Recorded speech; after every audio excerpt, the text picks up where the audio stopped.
Hay experimentos que nacen para hacer avanzar a la ciencia, y hay otros que, sencillamente, nunca debieron comenzar. Nos situamos en la década de 1980, en un laboratorio subterráneo de Europa del Este. Un grupo muy selecto y reducido de físicos intentaba crear algo que ellos llamaron una cavidad perfecta. Imaginen una cámara, una habitación, capaz de reflejar la luz hasta el infinito sin que se perdiera ni un solo fotón. Un lugar diseñado para atrapar la luz. El proyecto, tan elegante y teórico como peligrosamente ambicioso, fue bautizado con un nombre que parecía sacado de una novela de ciencia ficción, Lux 13. El objetivo, al menos sobre el papel, era simple. Querían entender cómo se comporta la luz cuando no tiene a dónde ir, cuando no puede escapar. Querían observar cómo cambia, cómo evoluciona, si se cansa, se transforma o se degrada. Nada que pareciera extraordinario, ¿verdad? Hasta que finalmente lo consiguieron. Y al hacerlo, descubrieron algo que la comunidad científica nunca quiso revelar. Todo comenzó en un laboratorio semiclandestino, oculto bajo las instalaciones de un instituto científico que supuestamente se dedicaba a estudios ópticos convencionales. Era la tapadera perfecta. Las paredes de la cámara experimental estaban forradas con múltiples capas de metal pulido a la perfección, un tipo de cristal especial desarrollado para el proyecto, y una aleación experimental que prometía reflejar más del 99.9% de la luz. La cavidad en sí tenía el tamaño de una habitación pequeña, completamente sellada. Dentro instalaron una red compleja de láseres de alta precisión y sensores ultrasensibles, capaces de registrar hasta la más mínima variación de energía. La primera prueba fue directa y sencilla: lanzar un único y breve pulso de luz láser y medir cuánto tiempo tardaba en desvanecerse mientras rebotaba en las paredes. Pero lo que ocurrió a continuación no estaba en ningún libro de física, ni en las teorías más audaces. En el momento en que activaron el láser, la luz, como se esperaba, iluminó la cavidad, pero al instante siguiente simplemente desapareció, y luego, contra toda lógica, reapareció en un punto ligeramente desplazado, como si se hubiera movido por sí misma, como si hubiera tomado un atajo, un camino alternativo, algo completamente imposible dentro de una estructura cerrada y vacía. La luz no puede hacer eso. La luz no tiene voluntad. No decide cambiar de dirección sin una causa física, sin un medio que la refracte o un campo que la desvíe.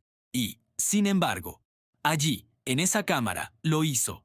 Los científicos, desconcertados, pensaron inmediatamente que se trataba de un error en los sensores. Es la explicación más lógica, ¿no? Un fallo técnico. Así que revisaron cada cable, limpiaron cada lente y recalibraron todo el sistema, desde los emisores láser hasta el último fotodetector.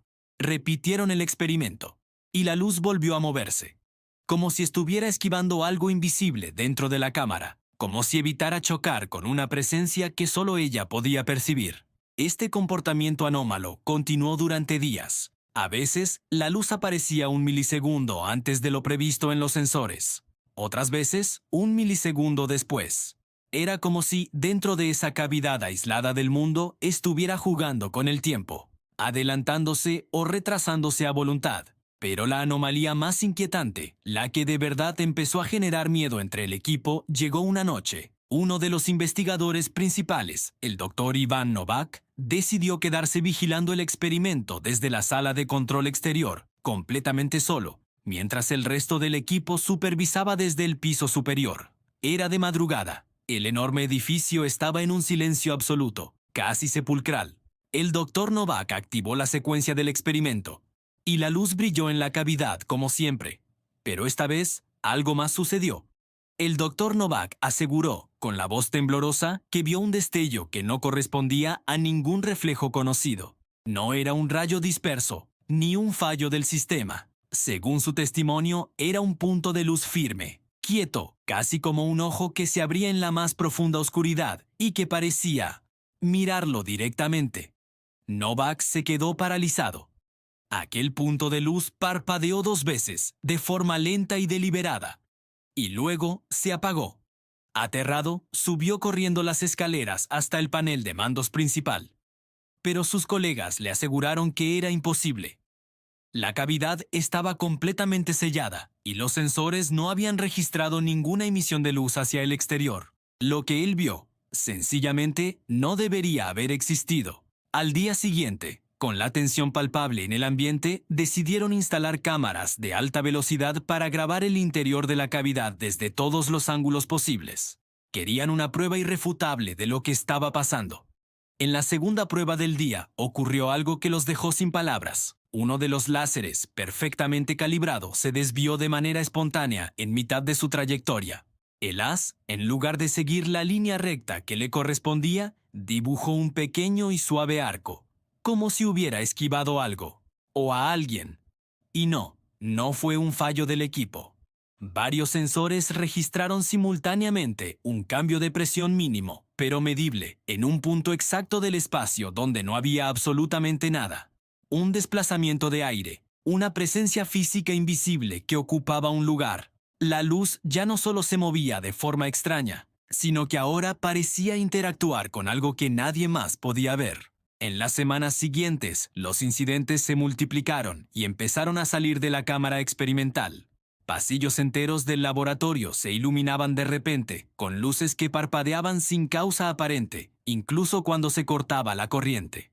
Sombras fugaces aparecían en lugares donde no había ninguna fuente de luz que pudiera proyectarlas. Y lo más escalofriante, pequeños destellos, como motas de polvo brillante, que se movían por las paredes del laboratorio, como si la luz, o lo que fuera que habían creado, estuviera explorando, probando los límites de su nueva libertad.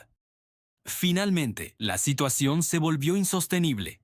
El miedo superó a la curiosidad científica. El experimento fue cancelado de forma abrupta. Todos los registros, datos y grabaciones fueron oficialmente clasificados como alto secreto y sellados. Los investigadores fueron obligados a firmar acuerdos de confidencialidad de por vida, bajo amenaza de consecuencias severas. Y la cavidad Lux 13 fue desmontada, o al menos esa fue la versión oficial que se dio. Pero en el archivo personal de uno de los científicos, que consiguió salir del país poco antes de la caída del régimen comunista, se encontró un último informe no oficial. Un documento breve, apenas una página, escrito a mano con letra nerviosa y apresurada. Decía lo siguiente: creo que la luz aprendió a moverse sola. Creo que, encerrada en la cavidad, encontró un camino que nosotros no vemos, una dimensión o una forma de existir que no comprendemos. Y creo que, al abrir la cámara, la dejamos salir. El documento termina ahí. No hay más notas. No hay más experimentos registrados. Solo una advertencia final, casi un susurro, escrita en el margen de la página. No vuelvan a encerrar la luz. Ahora sabe cómo escapar. Hoy en día, la historia del Lux 13 se considera un rumor, una leyenda urbana o una historia exagerada que circula entre físicos teóricos en conferencias nocturnas. Pero quienes conocen los detalles, los pocos que tuvieron acceso a los informes filtrados, juran que parte del equipo original todavía se guarda en instalaciones privadas de alta seguridad. Y que, a veces, si entras en la sala abandonada del viejo instituto, en la más completa oscuridad, puedes ver un pequeño destello. Uno que se apaga en el preciso instante en que intentas mirarlo directamente. Hay experimentos que buscan respuestas y otros que encuentran algo que nunca debió ser descubierto. En nuestro próximo episodio viajaremos a un archivo militar secreto donde se conserva un objeto recuperado en la cima de una montaña remota. Un objeto que no pertenece a ninguna cultura conocida en la Tierra, pero que parecía estar esperando a que alguien finalmente lo encontrara. Gracias por acompañarnos. No olvides suscribirte para no perderte ninguna de nuestras historias.